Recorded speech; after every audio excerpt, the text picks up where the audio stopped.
ನಾನು ಈಗ ತಾನೇ ಗಾಡಿನಲ್ಲಿ ಬರ್ತಾ ನೋಡಿದೆ ಸಂಪೂರ್ಣ ಅವರು ಮಾತನಾಡಿರ್ತಕ್ಕಂಥದ್ದನ್ನು.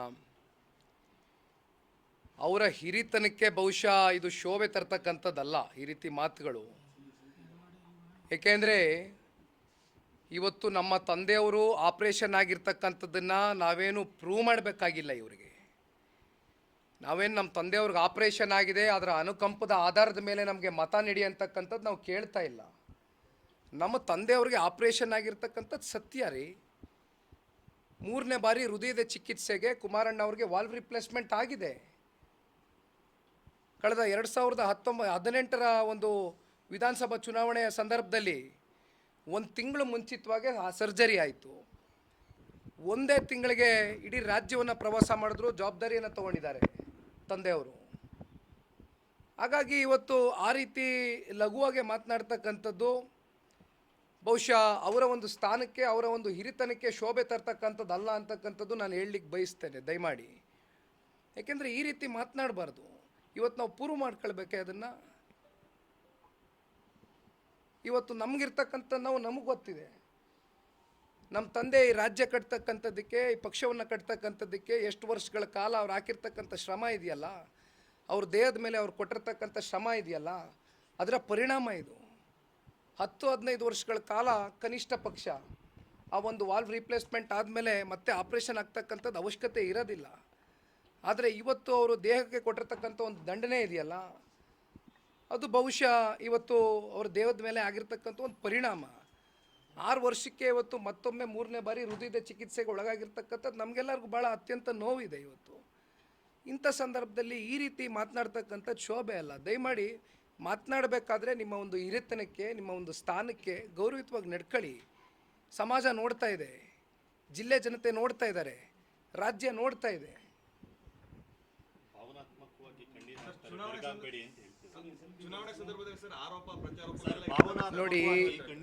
ನೋಡಿ ಅಣ್ಣ, ಒಂದು ನಿಮಿಷ ಹೇಳ್ತೀನಿ. ಕುಮಾರಣ್ಣ ಅವರು ಅತ್ಯಂತ ಭಾವನಾತ್ಮಕವಾದಂಥ ಜೀವಿ ಅಂತಕ್ಕಂಥದ್ದು ಇಡೀ ರಾಜ್ಯಕ್ಕೆ ಗೊತ್ತಿರ್ತಕ್ಕಂಥ ವಿಚಾರ. ಸುಮ್ಮನೆ ಮೊಸಳೆ ಕಣ್ಣೀರು ಹಾಕ್ತಕ್ಕಂಥದ್ದು ನಮ್ಮ ಕುಟುಂಬ ಎಂದೂ ಕೂಡ ಮಾಡಿಲ್ಲ. ನಮಗೋಸ್ಕರ ನಾವೆಂದೂ ಕೂಡ ಕಣ್ಣೀರು ಹಾಕ್ತಕ್ಕಂಥದ್ದಲ್ಲ. ಈ ರಾಜ್ಯದ ಜನತೆಗೆ ಏನಾದರೂ ಸಂಕಷ್ಟಕ್ಕೆ ಒಳಗಾದಂಥ ಸಂದರ್ಭದಲ್ಲಿ ಸಹಜವಾಗಿ ಕುಮಾರಣ್ಣವ್ರ ಕಣ್ಣೀರು ಬರುತ್ತೆ. ಇವತ್ತೇನು ನಾವು ಕಣ್ಣೀರು ಹಾಕಿ ಇವತ್ತು ನಾವು ಪ್ರಚಾರ ಗಿಟ್ಟಿಸ್ಕೊಳ್ಬೇಕಾಗಿಲ್ಲಣ್ಣ, ದಯಮಾಡಿ ಪ್ಲೀಸ್. Thank you. ಭಾವನೆಗಳಿಗೆ ಧಕ್ಕೆ ತರುವಂತ ಕೆಲಸ ಆಗ್ತಾ ಇದೆ ಸರ್ ಆ ಮೂಲಕ ಅಂತ ಅವರು ಹೇಳಿಕೆ ಇದ್ದಾರೆ. ನೋಡಿ, ಎಲ್ಲೋ ಒಂದು ಕಡೆ ಇವತ್ತು ಕುಮಾರಣ್ಣವರು ಬಂದು ಮಂಡ್ಯ ಲೋಕಸಭಾ ಕ್ಷೇತ್ರದಲ್ಲಿ ಸ್ಪರ್ಧೆ ಮಾಡ್ತಾ ಇರ್ತಕ್ಕಂಥದ್ದು ಅವ್ರಿಗೆ ಸಹಿಸ್ಕೊಳ್ಳೋಕ್ಕಾಗ್ತಾ ಇಲ್ಲ. ಹಾಗಾಗಿ ಪ್ರತಿನಿತ್ಯ ಈ ರೀತಿಯಾದಂಥ ಆರೋಪಗಳು, ಈ ರೀತಿಯಾದಂಥ ಟೀಕೆಗಳು, ಈ ರೀತಿಯಾದಂಥ ವ್ಯಕ್ತಿಗತವಾದಂಥ ಒಂದು ಲಘುವಾದಂಥ ಒಂದು ಮಾತುಗಳನ್ನೇನು ಆಡ್ತಾ ಇದ್ದಾರೆ, ಇದನ್ನು ಮಂಡ್ಯ ಜಿಲ್ಲೆ ಜನತೆ ಭಾಳ ಸೂಕ್ಷ್ಮವಾಗಿ ಗಮನಿಸ್ತಾ ಇದ್ದಾರೆ. ಸೂಕ್ತವಾದಂಥ ಕಾಲಕ್ಕೆ, ಸೂಕ್ತವಾದಂಥ ಸಂದರ್ಭದಲ್ಲಿ ಸೂಕ್ತವಾದಂಥ ತೀರ್ಮಾನವನ್ನು ತಗೊಳ್ತಾರೆ ಜಿಲ್ಲೆ ಜನತೆ.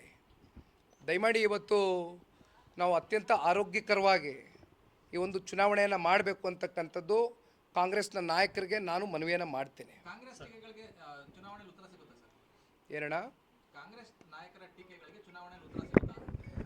ಅದು ಮತದಾರರ ತಂದೆ ತಾಯಂದ್ರುಗಳು, ಅವ್ರ ಪ್ರಭುಗಳು ಅವ್ರ ಕೈನಲ್ಲಿ ಇರ್ತಕ್ಕಂಥದ್ದು.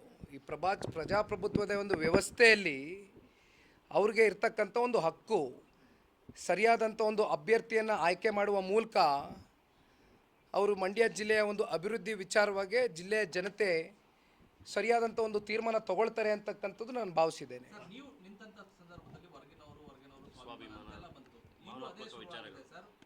ಕುಮಾರಸ್ವಾಮಿ ಅವರು ಹೊರಗಿನವರು ಅನ್ನೋದೆಲ್ಲ ಮಾತಾಡ್ತಾರೆ. ಮೊದಲು ನಾವು ಭಾರತೀಯರು, ಕನ್ನಡಿಗರು, ಜೊತೆಯಲ್ಲಿ ಇವತ್ತು ನಮ್ಮ ರಾಮನಗರ ಜಿಲ್ಲೆ ಜನತೆ ಕುಮಾರಣ್ಣನಿಗೆ ರಾಜಕೀಯವಾಗಿ ಒಂದು ಶಕ್ತಿಯನ್ನು ಕೊಟ್ಟಿದ್ದಾರೆ.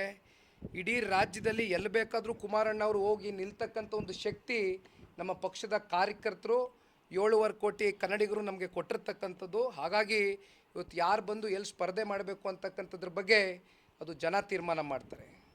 26ನೇ ತಾರೀಕು ಮತ ಚಲಾವಣೆ ಮಾಡ್ತಾರಲ್ಲ, ಅವತ್ತು ಜನ ಉತ್ತರ ಕೊಡ್ತಾರೆ.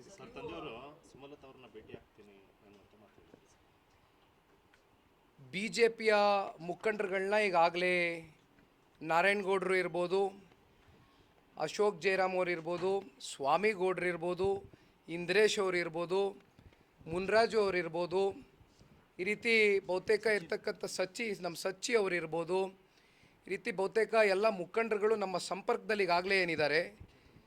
ಚೇತನ್ ಅವರು ಇರ್ಬೋದು, ಇಲ್ಲಿರ್ತಕ್ಕಂಥ ಶಿವರಾಮೇಗೌಡರು, ಚೇತನ್ ಗೌಡ್ರು ಇರ್ಬೋದು.